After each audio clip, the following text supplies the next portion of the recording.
The United States has announced that it's sending Israel an additional high-altitude anti-missile system to boost its defences against a potential Iranian attack.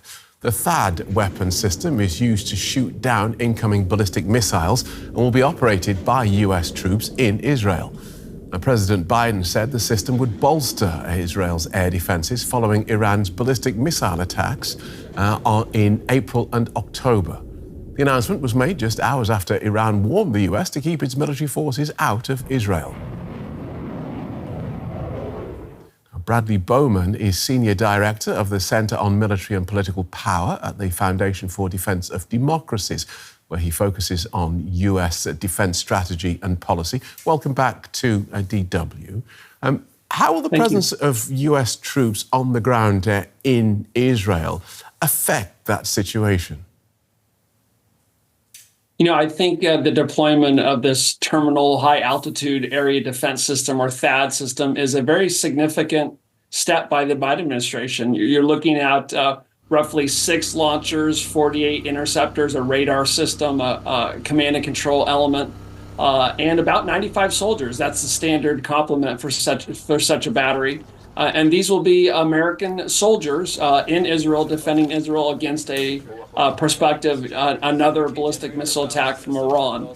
This is not the first time the U.S. has sent THAAD batteries to the Middle East. It did so in October of last year after the October 7 terror attack by Hamas, but sent them throughout the region.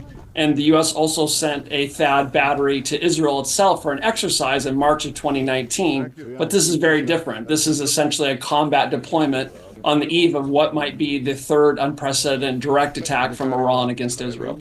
Okay, so all that being said then, we now have, or we will have, US troops on the ground in Israel with a potential attack by Iran. That must change the calculus.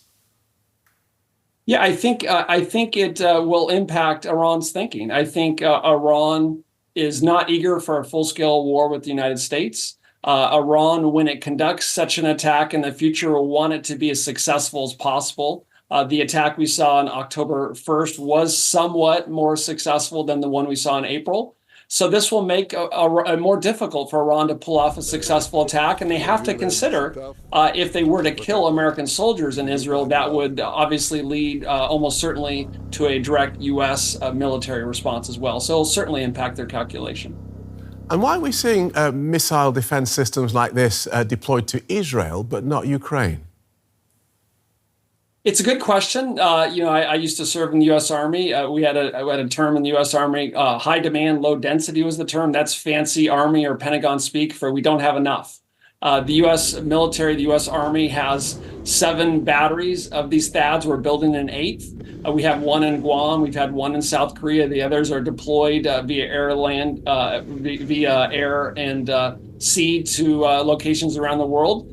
We don't have a lot, but the bottom line is Ukraine certainly needs it as it's pulverized by Russia on almost a daily or weekly basis. And we have sent Patriots there, but Ukraine continues to lobby for THAADs as well. Yeah. And so could a system like this, as we talk about Ukraine and these THAAD systems, could a system like this be operated from within a NATO country to protect Ukraine against Russian missiles? Yes, you could theoretically put a THAAD battery in a NATO country adjacent to Ukraine, and that would give you some degree of protection for certain parts of Ukraine, not all of Ukraine. THAAD is able to cover a much broader area, protect a much broader area than Patriot is, so you could get some modest benefit by putting it in a country adjacent to Ukraine, yes. Good talking to you. Thanks for joining us again. Bradley Bowman from the Center on Military and Political Power in Washington.